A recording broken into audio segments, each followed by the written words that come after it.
औज़ुबिल्लाहि मिनश्शैतानिर्रजीम बिस्मिल्लाहिर्रहमानिर्रहीम अल्लाहुम्मा सल्लि अला मुहम्मदिन व अला आलि मुहम्मद। आज का जो हमारा टॉपिक है दिस इज़ अबाउट डायस्क्राइड्स।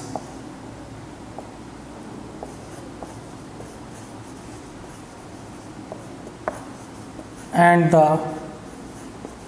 ओलिगोसैकराइड्स। प्रीवियस मैंने आपको कार्बोहाइड्रेट में मोनोसैकराइड पढ़ाया था। Today we are going to study about the डाइसैकराइड्स।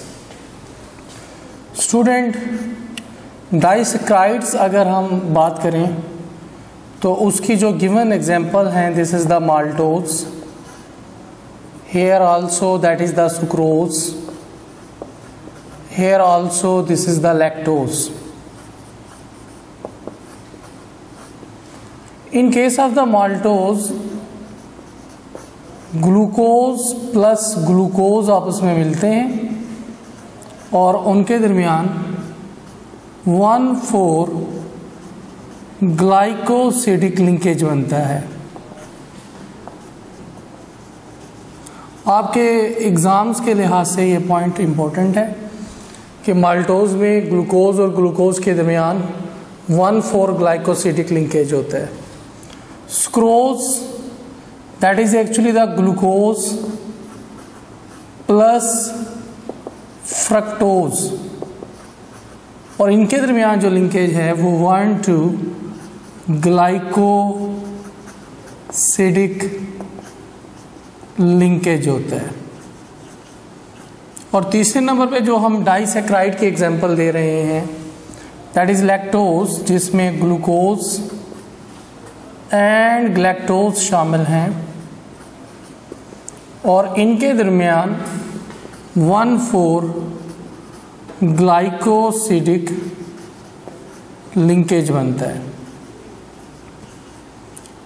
इसकी एक्सप्लेनेशन पढ़ने से पहले मैं ये अंडरलाइन करूँगा फॉर योर्स MCQ। ये पॉइंट आपके एज MCQ पूछा जा सकता है, ये पॉइंट एज MCQ पूछा जा सकता है, ये पॉइंट एज MCQ पूछा जाता है।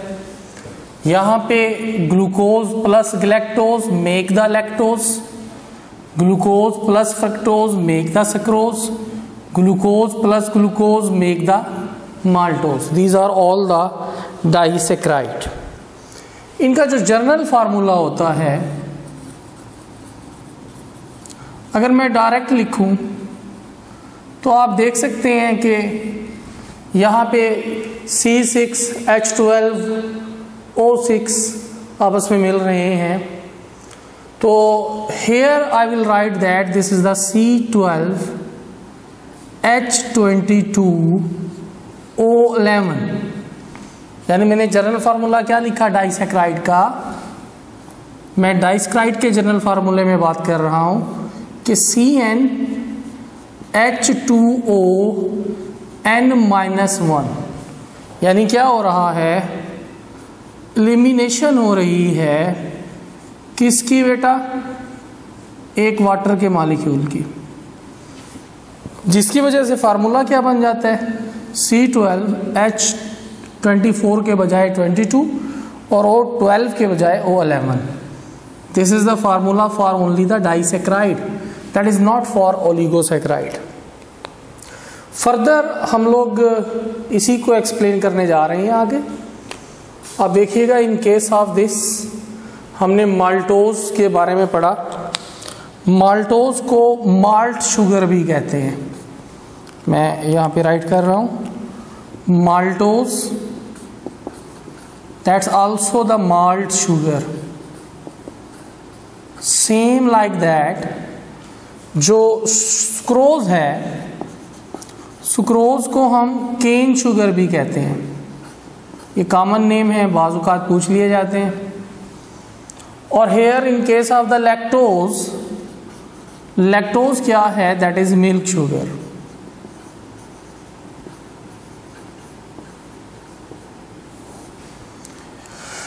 डाइसैकराइड को एक्सप्लेन करने से पहले मैं आपको बताता चला जाऊं कि डाइसैकराइड में 2 मोनोसैकराइड हैं, 2 मोनोसैकराइड्स आपस में मिलते हैं तो डाइसैकराइड्स बनते हैं। अगर हम ओवरऑल ओलिगोसैकराइड की बात करें तो आप देखें 2 to 10 आपकी बुक लिखती है कि मोनोसैकराइड्स मौजूद होते हैं इन द ओलिगोसैकराइड। मैं एग्जांपल दूंगा आपको रेफिनोज की। रेफिनोज दैट इज अ ओलिगोसैकराइड, ये एक ओलिगोसैकराइड है जिसमें मौजूद हैं एक ग्लूकोज, एक फ्रक्टोज, एक गैलेक्टोज। यानी आप यहाँ पे देखिए कितने मोनोसैकराइड हो गए, कितने सब यूनिट हो गए, कितने मोनोमर हो गए, 3। इसी तरह आगे 10 तक चले जाएंगे। तो ज़रा हम देखते हैं diagrammatically in case of the maltose. आप देखिएगा here this is the maltose. अगर मैं ग्लूकोज की स्ट्रक्चर बनाऊं, रिंग स्ट्रक्चर, तो आप देखें यहाँ पर ऐसे फर्दर एक और रिंग स्ट्रक्चर अगर मैं बनाऊं तो यू कैन सी हेयर, ये मैंने रिंग स्ट्रक्चर बनाई, दोनों ग्लूकोज हैं। अगर मैं कार्बन के नंबर लिखूं तो यहाँ पे कार्बन नंबर 1, 2, 3, 4, कार्बन नंबर 5 और यहाँ पे carbon number 6। Same as it, carbon number 1, 2, 3, 4, 5 और यहाँ पे कार्बन नंबर 6। अब जो चीजें आमने सामने आ रही हैं आप देखें, यहां पर और यहां पर, यहां पे H, यहां पे OH, यहां पर भी H और OH, यानी OH आ गए दोनों किसके सामने, एक दूसरे के सामने। तो क्या हो रहा है, एलिमिनेशन हो रही है किसकी बेटे, वाटर की। और आप देखें स्ट्रक्चर क्या बन गई, इन case of the structure you can see इनके दरमियान, कार्बन और कार्बन के दरमियान एक ग्लाइकोसिडिक लिंकेज बन गया। चूंकि ये कार्बन नंबर 1 और 4 के दरमियान है तो लिहाजा हम इसे कह रहे हैं this is the 1,4 glycosidic linkage. यहाँ पे मैंने जो आप बच्चों को एक बात समझानी है वो ये है, मैं पहले इन केस ऑफ मोनोसैकराइड समझा चुका हूँ आपको कि सिंपल सा फार्मूला होता है ग्लूकोज के केस में। अगर आप देखें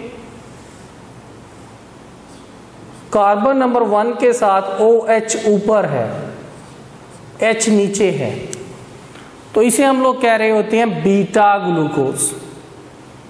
बीटा आप बर्ड से याद कर लें, बीटा बर्ड से। अगर यही पोजीशन ऐसे हो कि यहाँ पे H हो और यहाँ पर OH हो कार्बन नंबर 1 के साथ, तो एनिमल नीचे होते हैं, आप इसे अल्फा याद रख लें। तो अक्सर मैं बता रहा होता हूँ कि बीटा बर्ड्स OH ऊपर होगा, अल्फा एनिमल्स OH नीचे होगा। तो आप देखें यहाँ पे माल्टोज क्या है, बीटा 1,4 ग्लाइकोसिडिक लिंकेज है। समझाना क्या था, कन्फॉर्मेशन समझानी थी। जरूरी नहीं है कि हर दफा OH और OH ही हो, यहाँ पे H हो सकता है, यहाँ पे OH हो सकता है। आप देखें स्ट्रक्चरल चेंज आ रही है, फिर भी वाटर का एलिमिनेशन होगा। लेकिन समझाना क्या था कि बीटा कब कहेंगे और अल्फा कब कहेंगे। ये 1,4 ग्लाइकोसिडिक लिंकेज है। इसी तरह से आप देखें इन केस ऑफ सुक्रोज, मैं डायग्राम बनाऊंगा, जरा देखिएगा। ये ग्लूकोज है और आपको लास्ट टाइम बताया था कि ग्लूकोज के दरमियान जो ग्लूकोज का रिंग होता है उसे हम ग्लूकोपाइरानोज कहते हैं। मैं लिख भी देता हूँ, ग्लूकोपाइरानोज। कार्बन 1, 2, 3, 4, 5 और ये 6। अब यहाँ पे ये केमिकली रिएक्ट कर रहा है किसके साथ, फ्यूरॉन रिंग के साथ, जिसे हम लोग क्या कह रहे हैं, फ्रुक्टोफ्यूरानोज। रिंग कौन सा है, फ्यूरॉन रिंग। आप देखें यहाँ पर ये कार्बन 1 है, ये कार्बन 2 है, ये कार्बन 3, कार्बन 4, कार्बन 5, कार्बन 6, यानी 4 कार्बन रिंग के अंदर हैं और 2 कार्बन बाहर हैं। होना क्या है कि यहाँ पर इसके और इसके दरमियान, यानी एक चीज नोट करें कि एल्डिहाइड के दरमियान और OH के दरमियान, दोनों फंक्शनल ग्रुप के दरमियान बॉन्ड बन जाएगा। और आप देखें जो बॉन्ड बन रहा है वो कौन सा है, 1,2 ग्लाइकोसिडिक लिंकेज। अब आप देखें जो माल्टोज था, this was the reducing sugar. Reducing sugar more reactive होती हैं। बेनेडिक्ट सॉल्यूशन में जब हम इसे डालते हैं तो ये एल्डो और कीटो फॉर्म प्रोड्यूस करते हैं। But in case of sucrose वो ओनली के डाइसैकराइड है जो नॉन रिड्यूसिंग है। नॉन रिड्यूसिंग जो लेस रिएक्टिव होते हैं, जो बेनेडिक्ट सॉल्यूशन में यील्ड नहीं करते एल्डिहाइड या कीटो ग्रुप को। रीजन क्या है, सिंपल लॉजिक है। आप देखें कार्बन नंबर 1 और कार्बन नंबर 2 दोनों जिनके पास फंक्शनल ग्रुप थे, दोनों इंगेज हो गए किसमें, इनटू द बॉन्ड फॉर्मेशन में। कीटो भी इंगेज हो गया, एल्डो भी इंगेज हो गया, तो किसी किस्म का कोई वाटर एलिमिनेट सुक्रोज में नहीं हो रहा। हम कह रहे हैं कि ये 1,2 ग्लाइकोसिडिक लिंकेज हैं, दोनों फंक्शनल ग्रुप इंगेज हैं। बेनेडिक्ट सॉल्यूशन में किसी किस्म का कोई एल्डिहाइड या कीटो जो है ये रिलीज नहीं करेंगे। सेम लाइक दैट बेटे, हमने जो नेक्स्ट एग्जांपल पढ़ी थी, दिस वाज द लैक्टोज। और लैक्टोज में हम लोगों ने बात की कि इसमें अगेन ग्लूकोज, हेयर मैं रिंग बना रहा हूं ग्लूकोज, और यहां पे मैं रिंग बना रहा हूं, दिस इज द ग्लैक्टोज। इनमें भी क्या हो रहा है, कार्बन नंबर 1 और कार्बन नंबर 4 के दरमियान लिंकेज बन रहा है, यानी लैक्टोज भी क्या शो करेंगे, 1,4 ग्लाइकोसिडिक बॉन्ड बनाएंगे या लिंकेज शो करेंगे। तो this was about the disaccharide, जिसमें मैंने आपको पढ़ाया 3 एग्जाम्पल दी। पहली एग्जाम्पल में मैंने माल्टोज, फिर सुक्रोज, फिर लैक्टोज, और इन एग्जाम्पल में मैंने आपको रिड्यूसिंग शुगर और नॉन रिड्यूसिंग शुगर के बारे में बताया कि माल्टोज और लैक्टोज रिड्यूसिंग शुगर हैं, मोर रिएक्टिव हैं, जबकि सुक्रोज लेस रिएक्टिव हैं। वो कीटो और एल्डो ग्रुप इंगेज हो जाते हैं, लिहाजा उनमें बॉन्डिंग भी 1,2 ग्लाइकोसिडिक लिंकेज है। कॉमन नेम का जिक्र किया, इनके नंबर बताए, इनके जनरल फार्मूले का जिक्र किया, फिर ओलिगोसैकराइड में रैफिनोज की एग्जांपल दी, उसके बाद इनकी कुछ स्ट्रक्चर्स को यहाँ ड्रा किया आपको लिंकेज शो करने के लिए। Thank you very much. बिस्मिल्लाहिर्रहमानिर्रहीम। Now we will discuss about the polysaccharide.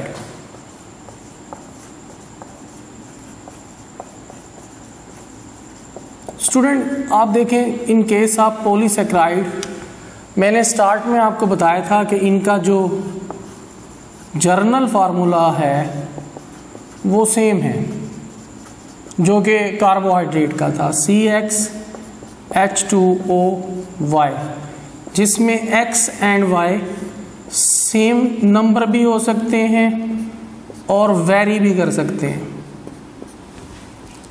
Further हम लोगों ने बात की थी कि इसमें थाउजेंड्स ऑफ मोनो यूनिट होते हैं।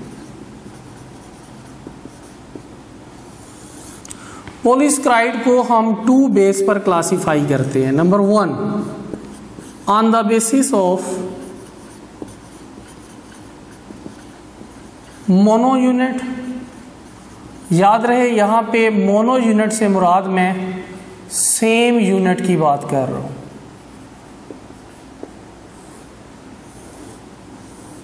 ऑन दिस बेस हम पॉलीसैकराइड को डिवाइड करते हैं इनटू होमो पॉलीसैकराइड्स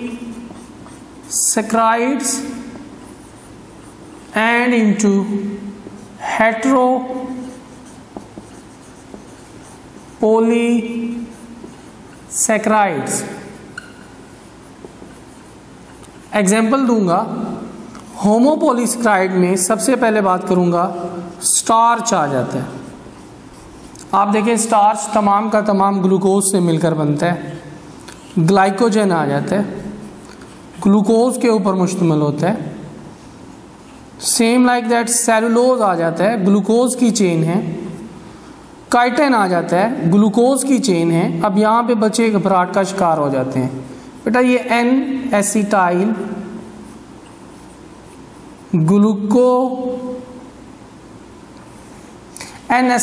ग्लूकोज एमाइन स्ट्रक्चर होती है जो कि तमाम ग्लूकोज में मौजूद होती है। मोनो यूनिट है, सेम यूनिट है।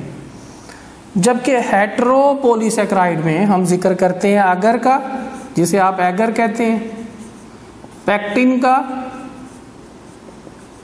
हेमीसेल्यूलोज का, डेक्स्ट्रिन का एंड फर्दर डेरिवेटिव जो हैं जो सेम यूनिट नहीं होते, एक से ज़्यादा, यानी इसमें ग्लूकोज के अलावा अदर कंपोनेंट भी शामिल होते हैं। This is the classification on the basis of the same unit. यहाँ पे अगर मैं क्लासीफाई का जिक्र कर दूं कि हम क्लासिफिकेशन की बात कर रहे हैं, तो पहले आप देखिए हमने बात किया at the base of same unit. जो होमोपोलीसेकेराइड हैं उनके पास सेम यूनिट है ग्लूकोज, और जो हेटेरो हैं उनके पास ग्लूकोज के अलावा फर्दर कंपोनेंट भी मौजूद होते हैं। फर्दर क्लासिफिकेशन हम करते हैं on the basis of their structure, on the basis of function कर लें, बेटर रहेगा। On the basis of function, कुछ स्ट्रक्चरल होते हैं पॉलीसेकेराइड और कुछ क्या हैं, स्टोरेज हैं। अब अगर हम स्ट्रक्चरल की बात करें तो आपके लिए इंपॉर्टेंट एमसीक्यू है, काइटिन है, सेलुलोज है, जिसकी एक्सप्लेनेशन नेक्स्ट हम पढ़ेंगे। स्टोरेज की बात करें तो ग्लाइकोजन है, स्टार्च हैं। ये on the basis of their function हो गया। सबसे पहले स्टूडेंट हम लोग स्टडी करते हैं स्टार्च को।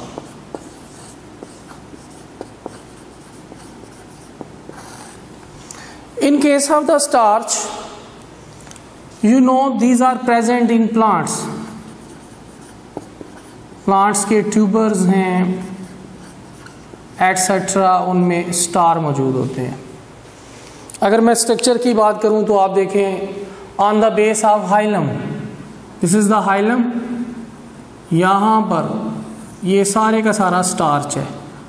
अब some time in case of potato एक से ज़्यादा हाइलम मौजूद होते हैं ऐसे, और वो एक दूसरे के साथ जुड़े हुए होते हैं इस तरह से। तो ये सिंपल स्टार्च हैं, ये कॉम्प्लेक्स स्टार्च हैं on the base of hilum. Starch क्या हैं? स्टार्च जो हैं these are storage glucose, storage polysaccharide. मैं लिख देता हूँ कि दीज आर स्टोरेज पॉलीसेकेराइड हैं। दूसरी बात, होमोपोलीसेकेराइड हैं। मैं होमोपोलीसेकेराइड क्यों कह रहा हूँ? क्योंकि दोनों इन case of storage and in case of homo storage इसलिए कह रहा हूं कि ट्यूबर, पोटैटो, शुगर बीट वगैरह on the base of hilum starch को स्टोर कर रही है, और होमो इसलिए कह रहा हूं कि ग्लूकोज के थाउजेंड्स ऑफ मॉलिक्यूल्स आपस में मिलकर स्टार्च बनाते हैं। अब स्टूडेंट स्टार्च को हम डिवाइड करते हैं into two further classification। Amylose जो हॉट वाटर में डिसॉल्व हो जाता है, फर्दर एमाइलो पैक्टिन, और इन केस ऑफ अमाइलो पैक्टिन चाहे हॉट वाटर है चाहे कोल्ड वाटर है, ये डिसॉल्व नहीं होते। ये आपने ज़हन में रखना है, आपका एमसीक्यू है। फर्दर हम लोग बात करेंगे कि जो स्टार्च हैं, इन केस ऑफ दिस स्टार्च जो एमाइलोज है, एमाइलोज में जो बॉन्डिंग है वो 1,4 ग्लाइकोसिडिक बॉन्ड है। यानी आप देखें हंड्रेड्स की तादाद में जो ग्लूकोज हैं वो ऐसे क्वाइल हुए होते हैं इन लीनियर फॉर्म। ये ग्लूकोज हैं लीनियर फॉर्म में एमाइलोज बना रहे हैं। जबकि इन case of the amylopectin, amylopectin याद रखिएगा स्टूडेंट कि ये ब्रांच्ड होते हैं। यानी क्या मतलब, इनमें ये क्वाइल फॉर्म में ग्लूकोज हैं जिनके दरमियान 1,4 ग्लाइकोसिडिक लिंकेज है। मैं लिख देता हूं, that is the 1,4 glycosidic linkage. और इस लिंकेज के अलावा इनके साथ ब्रांच भी अटैच होती हैं। You can see here that is the branch. और ये जो ब्रांच्ड है इनका लिंकेज होता है 1,6 glycosidic linkage. That is the 1,6 glycosidic linkage. तो इनके पास 1,4 भी हुआ और 1,6 भी हुआ, दोनों बॉन्डिंग मौजूद हैं। अगर हम आयोडीन के साथ इनका टेस्ट कराएं तो आयोडीन टेस्ट में ये जो कलर शो करते हैं, this is the blue dark, blue और ब्लैक, ये कलर शो कर रहे होते हैं। स्टूडेंट स्टार्च के बाद हम अदर स्टडी करेंगे about the glycogen. In case of the glycogen जरा नोट कीजिएगा, ग्लाइकोजन को एनिमल स्टार्च भी कहा जाता है। इन्हें एनिमल स्टार्च क्यों कहा जा रहा है? रीजन ये है कि ये भी स्टोरेज फॉर्म है, ये भी होमो पॉलीसैकेराइड्स हैं, एक ही मोनो यूनिट के बने हुए होते हैं और इनके दरमियान 1,4 ग्लाइकोसिडिक लिंकेज भी है और 1,6 ग्लाइकोसिडिक लिंकेज भी होता है, दोनों मौजूद होते हैं। फर्क क्या है कि 1,6 ग्लाइकोसिडिक लिंकेज जो हैं उनकी वजह से हम इसे हाईली ब्रांच्ड कहते हैं। यूएचएस में बाज़ औक़ात ये क्वेश्चन पूछ लिया जाता है कि amylopectin which resemble with glycogen, इन दोनों में हाईली ब्रांच्ड कौन सा है? वो ग्लाइकोजन है। एनिमल स्टार्च क्यों कहा जा रहा है? Because glycogen is present in animal, ये एनिमल के अंदर मौजूद होती है, एनिमल के मसल में, एनिमल के लिवर में स्टोर होती है। और अगर हम इसका आयोडीन टेस्ट कराएं तो आयोडीन टेस्ट के दौरान जो ये कलर शो करते हैं, this is the red colour. अब अगर मैं इसकी स्ट्रक्चर को स्केच करूं स्टूडेंट, तो आप देखिएगा इनकी स्ट्रक्चर भी लीनियर है लाइक द ग्लाइकोजन। या आप देखें मैंने एक लीनियर स्ट्रक्चर दिखाई है ग्लूकोज की, हंड्रेड्स ऑफ ग्लूकोज और हाईली ब्रांच्ड हैं। ये मैं 1,6 ग्लाइकोसिडिक बॉन्ड दिखा रहा हूं, ये हाईली ब्रांच्ड हैं, ये ऐसे। तो स्टूडेंट नेक्स्ट हम लोग स्टडी करेंगे इंशाल्लाह सेलुलोज को। Thank you very much. बिस्मिल्लाहिर्रहमानिर्रहीम। नेक्स्ट हम लोग स्टडी करते हैं पॉलीसेकेराइड में सेल्यूलोज को।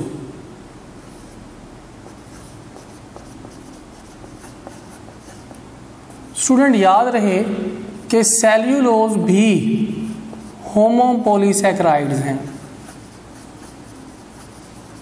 बट सेल्यूलोज जो हैं वो स्ट्रक्चरल नहीं, वो फंक्शनल नहीं, स्टोरेज नहीं, बल्कि क्या हैं? स्ट्रक्चरल फॉर्म बनाते हैं।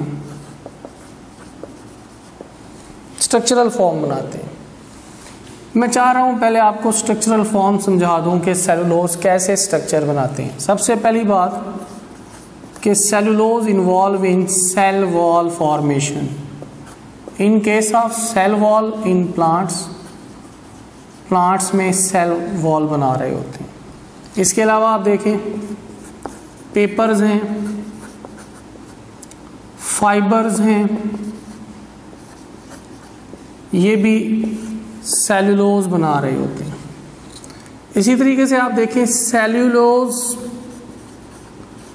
एसीटेट जो है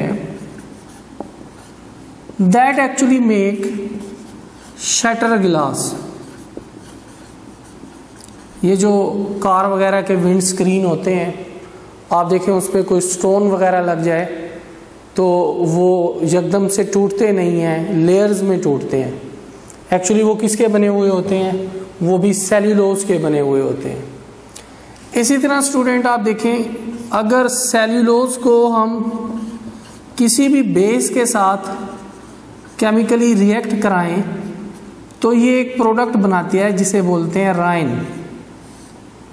राइन क्या है? This is the synthetic fibre, nylon type structure होती है ये राइन। इसके अलावा आप देखें अगर सेल्यूलोज को नाइट्रेट के साथ केमिकली रिएक्ट कराया जाए तो these involve in explosive. Same like that आप देखें cellulose also involve in, cellulose अगर मिथाइल के साथ अटैच हो रहे हैं तो आइसक्रीम जो स्मूथनेस नजर आती है आइसक्रीम में या आई ऑर्नामेंट में जो स्मूथनेस नजर आती है वो भी यही सेलुलोज बना रहे होते हैं। स्टूडेंट सेलुलोज में ग्लूकोज लीनियर फॉर्म में थाउजेंड्स की तादाद में अरेंज होते हैं और इनमें जो लिंकेज है वो 1,4 ग्लाइकोसिडिक लिंकेज होता है। लेकिन एक बात जो आपने ज़हन में रखनी है कि that linkage is beta 1,4 glycosidic linkage और हमारे पास अल्फा एमाइलोज होती है जो इस बीटा 1,4 ग्लाइकोसिडिक लिंकेज को डाइजेस्ट नहीं कर सकती। जितने भी हाइड्रोलाइटिक एंजाइम हैं जो मैक्रोमॉलिक्यूल्स, जैसे मैक्रोमॉलिक्यूल्स में मैंने आपको पॉलीसेकेराइड में मैंने आपको स्टार्च पढ़ाया, ग्लाइकोजन पढ़ाया, अब सेलुलोज पढ़ा रहा हूँ। ये जितने भी मैक्रोमॉलिक्यूल्स हैं डिहाइड्रोजिनेशन सिंथेसिस में ये स्प्लिट हो जाते हैं माइक्रोमॉलिक्यूल्स में, ग्लूकोज में। हाइड्रोलाइटिक एंजाइम्स डाइजेस्टिव सिस्टम में इन्हें डाइजेस्ट कर देती है। But in case of the cellulose आप देखें बाकी जो लिंकेज था वो अल्फा लिंकेज था। हमारी बॉडी के अंदर भी अल्फा एमाइलेज है, वो इस बीटा 1,4 ग्लाइकोसाइडिक लिंकेज को डाइजेस्ट नहीं कर सकती। ये एक ख़ास किस्म की एंजाइम होती है सेल्यूलेज जो प्रोड्यूस करते हैं हर्बीवोर में माइक्रो ऑर्गेनिज्म। हर्बीवोर के केस में cellulase can digest the cellulose, otherwise cellulose को हम डाइजेस्ट नहीं कर सकते। फर्दर स्टूडेंट ये पॉइंट आप लोगों के जहन में होना चाहिए, तो मैं एंजाइम का नेम लिख देता हूँ सेल्यूलेज जो माइक्रो ऑर्गेनिज्म प्रोड्यूस करते हैं। इन केस ऑफ द हर्बीवोर वो डाइजेस्ट कर सकते हैं सेल्यूलोज को, अदरवाइज सेल्यूलोज डाइजेस्ट नहीं होते। अगर हम आयोडीन के साथ इसका टेस्ट कराएं तो आयोडीन टेस्ट में ये कलरलेस होते हैं। आयोडीन का अपना कलर जो होता है वो शो हो जाता है, बट आयोडीन के साथ ये रिएक्ट नहीं करते। तो दिस इज द सेलुलोज। होमोपोलीसेक्राइड हैं, स्ट्रक्चरल फॉर्म हैं, सेल वॉल प्लांट्स में paper, fibres, cellulose acetate, shutter glass बना रहे हैं, सेलुलोज बेस के साथ रेयॉन बना रही है। एक इम्पोर्टेंट पॉइंट यहाँ पे और आ जाते हैं, रेयॉन से प्लांट्स हैं जैसे जूट है, जैसे हेम्प है। इन केस ऑफ दीज प्लांट, ये प्लांट भी सेलुलोज प्रोड्यूस कर रहे होते हैं और सेलुलोज फाइबर प्रोड्यूस करते हैं जिससे बान वगैरह, चारपाइयाँ वगैरह बुनने के लिए इस्तेमाल किया जा सकता है। और जो प्योर फॉर्म है, प्योर फॉर्म ऑफ सेल्यूलोज जो है, that is actually the cotton, यानी 90% मोर सेल्यूलोज होता है कॉटन में। जूट में और हेम्प में 40% लेस होता है। यहाँ पे अगर मैं राइट करूँ तो यहाँ पे सेलुलोज जो है वो 40% लेस है, but in case of that cotton 90% जो है वो सेलुलोज है, प्योर फॉर्म है। ये आपका ऑब्जेक्टिव आ सकती है, ये पॉइंट आपका एज एमसीक्यू आ सकता है, ये पॉइंट एमसीक्यू आ सकता है। और इसके अलावा यहाँ पर हम लोग बात कर रहे हैं ये वाला पॉइंट, ये पॉइंट, ये भी एज एमसीक्यू आपसे पूछा जा सकता है। स्टूडेंट आपको याद होगा हमने होमोपोलीसेक्राइड के अलावा हेट्रोपोलीसेक्राइड का भी जिक्र किया था। हेट्रोपोलीसेक्राइड आप लोगों को याद होगा, मैंने बताया था कि जिनमें जो मोनो यूनिट हैं वो सेम नहीं होते। मैं एग्जांपल आपको बहुत सारी दी, जैसे हेमी सेलुलोज है, हेमी सेलुलोज में सेलुलोज भी है, खुद हेमी सेलुलोज भी है, जाइलिन भी है, फर्दर अदर स्ट्रक्चर भी मौजूद होती हैं, जैसे पेक्टिन है, जैसे अगर है, जैसे इसबगोल है। ये सारी की सारी एग्जांपल हैं किसकी, हेट्रोपोलीसेक्राइड की, जिसमें ग्लूकोज का सेम यूनिट नहीं होता। तो स्टूडेंट ये हमने आज पढ़ा पॉलीसेक्राइड के बारे में। Thank you very much.